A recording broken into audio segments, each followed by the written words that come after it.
Anda masih terus menyaksikan rangkaian program Ramadan di Metro TV Rahmat Semesta Alam. Ini adalah tafsir Al-Misbah. Tadi Pak Kures mengatakan setelah dikumpulkan pada hari kiamat, tidak ada yang bisa bicara kecuali atas izin Allah, dan juga bicaranya hanya yang benar saja. Kita lanjutkan, Pak. Baik, kita lanjutkan.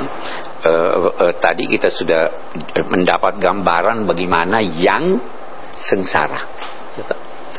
Allah menetapkan bahwa mereka di neraka.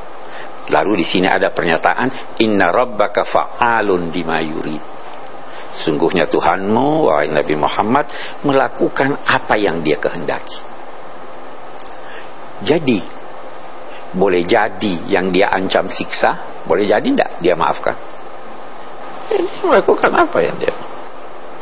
Bisa jadi tidak yang taat dia masukkan neraka. Dia melakukan apa yang dia kehendaki. Kita akan lihat nanti kenapa.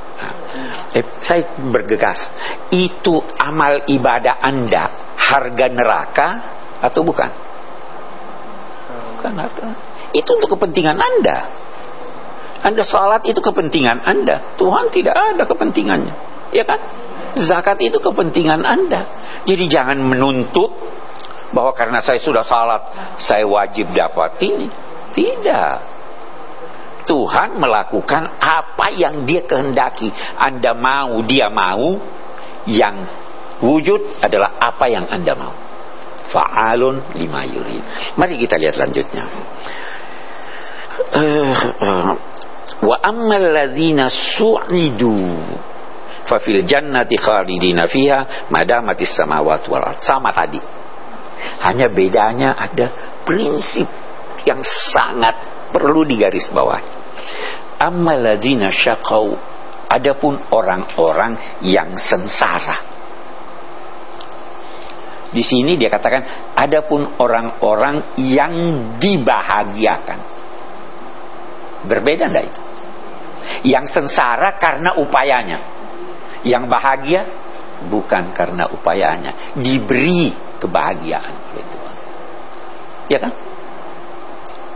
Itu sebabnya Nabi bersabda, tidak ada yang masuk surga karena amalnya. Engkau pun tidak, saya pun tidak, kecuali kalau saya dapat rahmat dari Tuhan. Nah, di sini dia katakan, adapun orang-orang yang dibahagiakan oleh Allah, maka dia pun berada di surga selama ada langit dan bumi, kecuali apa yang dikehendaki Allah. Sama dengan yang tadi. Baru di sini dikatakan ata'an ghairu majzuz, itu adalah anugerah yang tidak putus-putusnya, terus bertambah terus ini. Karena itu lanjut ayat kita, fala taku fi miryatin mimma ya'budu haula. Karena itu wahai Nabi Muhammad, kamu tidak usah meragukan tentang kekeliruan, tentang kesesatan dan ketidakmampuan apa yang disembah oleh mereka itu. Mereka sembah berhala. Ma ya'buduna illa kama ya'budu aba'uhum min qabl. Mereka tidak menyembah kecuali seperti apa yang disembah oleh leluhur mereka yang lalu. Leluhur mereka menyembah berhala-berhala, tapi berhala-berhala itu tidak dapat membantu mereka menghindar dari siksa Allah. Nah, itu juga sekarang kaum musyrik yang Mekah begitu juga keadaannya. Wa inna lamufuna nasibahum ghaira manqus, dan kami pasti akan menyempurnakan bagian dari hasil amal perbuatan mereka tanpa berkurang. Kami akan sempurnakan itu. Baru dia katakan walaqad ataina Musal kitaba fakhtulifa fi. Sungguh kami telah menganugerahkan kepada Nabi Musa Alkitab, yaitu Taurat, lalu mereka berselisih menyangkut tuntunan Nabi Musa itu. Walaula kalimatun sabaqat mir rabbika laqudiya bainahum. Seandainya bukan karena telah ada ketetapan dari Tuhanmu, pasti Allah telah memberi putusan bagi mereka. Kita juga begitu. Saya mau beri penjelasan. Kita ini kan umat Islam percaya, ya. Ada yang kita percayai. Oke. Umat Kristen ada yang dia percaya juga. Ada. Berbeda dengan kita. Bagus. Yahudi ada juga. Ya. Semua agama ada kepercayaan. Siapa yang benar? Siapa yang benar?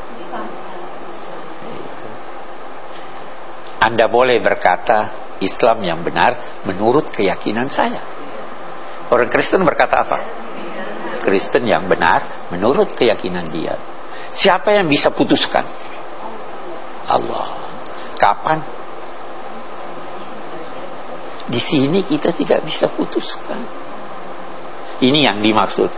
Karena Allah sudah menetapkan suatu ketetapan bahwa ditunda putusan itu sampai hari kiamat, maka tidak usah bertengkar sekarang. Tidak usah berkata kepada non-muslim, kamu salah, pasti masuk neraka. Kenapa? Ingat tadi, illa masya. Kan? Bisa jadi dia masuk. Nah, kita harus yakin ke dalam hati kita bahwa kita benar. Tapi kalau keluar, ucapkanlah apa yang diajarkan Allah kepada Nabi Muhammad. Qul, sampaikanlah, inna au iyyakum la'ala hudan au fi dhalalin mubin. Boleh jadi saya, boleh jadi kamu yang benar. Nanti Tuhan yang putuskan. Itu ada kisah simbolik. Seorang raja punya 3 anak.